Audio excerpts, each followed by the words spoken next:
Hi, and welcome to week 1 of parent training. This week, we are going to be discussing what is reinforcement. But before we do that, we need to discuss what a behavior is. A behavior is anything that a human does or is doing.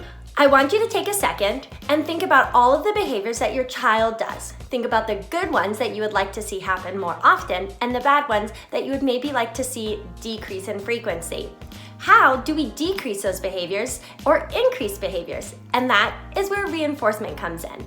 Reinforcement is anything that is going to increase the likelihood of the behavior occurring again in the future. It can be positive or negative.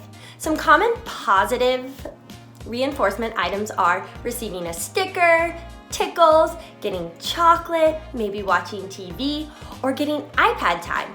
Here, let's watch a couple more videos to show us some other examples of positive reinforcement. An egg. Oh, you want an egg? Thanks for telling me what you want. Okay, you can have a green egg, but we have to stack 10 blocks. Ready? 1. 1, 2. Oh, I like how you're counting.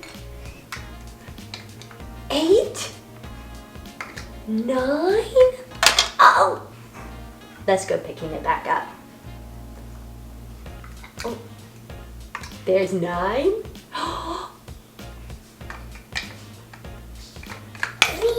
Oh, it fell off. Try one more time. Yeah, we gotta put the ladder and then our number 10 on and then we get our treat. Okay. Oh no. Oh no, do you need me to help you? Yeah. So look, we gotta move them and then we can put it on. You try. No, wait, seal. Oh, you're gonna put it right there. Oh, but how many was that? 2. That was 10. What did we get after 10? That. We get our Cheese. high five. Here's your treat. Negative reinforcement is the action of removing an item, such as being done with dinner after eating your 5 bites. Let's watch another video of another example of negative reinforcement. Before we can let baby Zach come play, we have to clean up all the blocks. How? Yeah, it's a lot of blocks. Okay, JJ, you clean up. If you clean up those blocks, you can be all done cleaning up. Spider-Man! So clean up those blocks and then we can be all done cleaning up.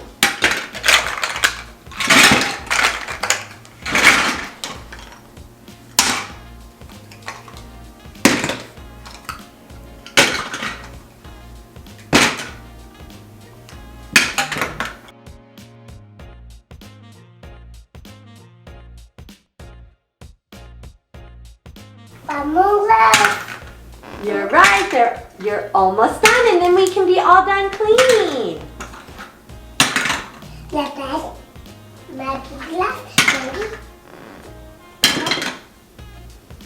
Oh, last back. And now we're done cleaning and we can go play. Let's go play somewhere else. Nice job.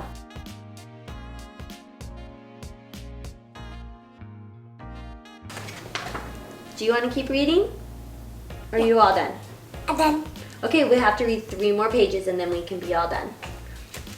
A glass of milk, a yummy snack. Now it's time to go unpack. Mama's pictures in a frame. Different, also just the same. So there's 1 page, 2 more pages and then we can be done.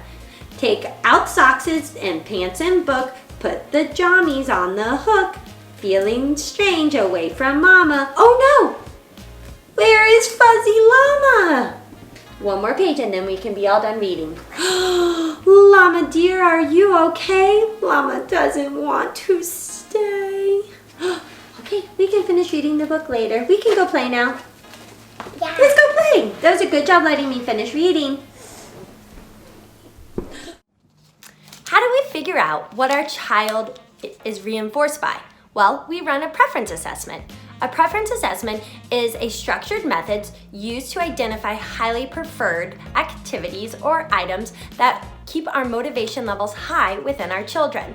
We run preference assessments because items that we think may be highly preferred are not, and items that we think may not be highly preferred items have a very strong reinforcing level in certain environments. We run preference assessments by simply just watching what our child does and interacts with, or by doing a formal assessment. There are 3 different types of formal assessments that we can use when we are running a structured preference assessment. The first one is a single item, where we provide our child with an item and then we observe how they interact with it. The second type is a multiple item preference assessment. Multiple items are provided to the child at once, and again, we just observe how they interact with it. The final type of preference assessment is a forced item. We present a child with 2 or more items and tell them to pick one and see what they pick and how they interact with it.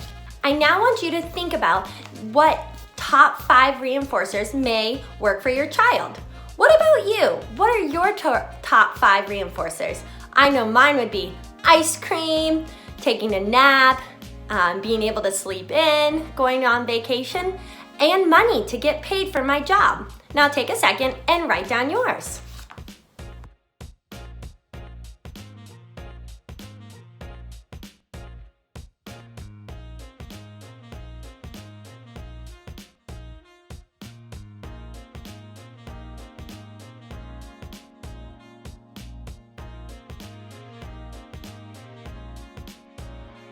We can't talk about reinforcement without talking about punishment. Punishment is anything that decreases the likelihood of a behavior occurring in the future. However, most service providers aren't going to focus on punishment, and that is because research does not support the long-term effects of punishment.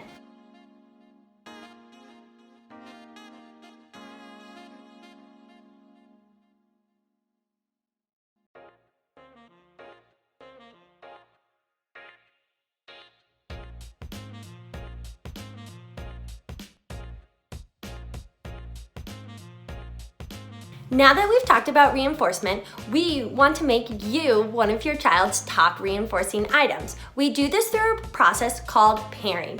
Pairing is when we associate you as a caregiver with positivity, fun, and positive reinforcements. We want to make every interaction that you have with your child an enjoyable experience so that they'll want to interact with you. They want to follow your directions to earn more time sharing these fun experiences with you. You can never do too much pairing because you can never have too good of a relationship with your child. However, typically pairing happens with adversive interactions, such as the removal of a reinforcer, demands, and punishment. To avoid being paired with demands and adversive situations, you want to avoid saying things like, "Look at this," or "Copy me," "Do this," or asking a lot of questions.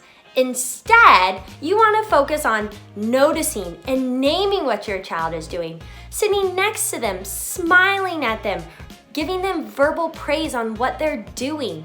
Compliment your child. Follow what your child is doing. If he stacks a block, you stack a block. If she gets up and goes to read books, you go with her.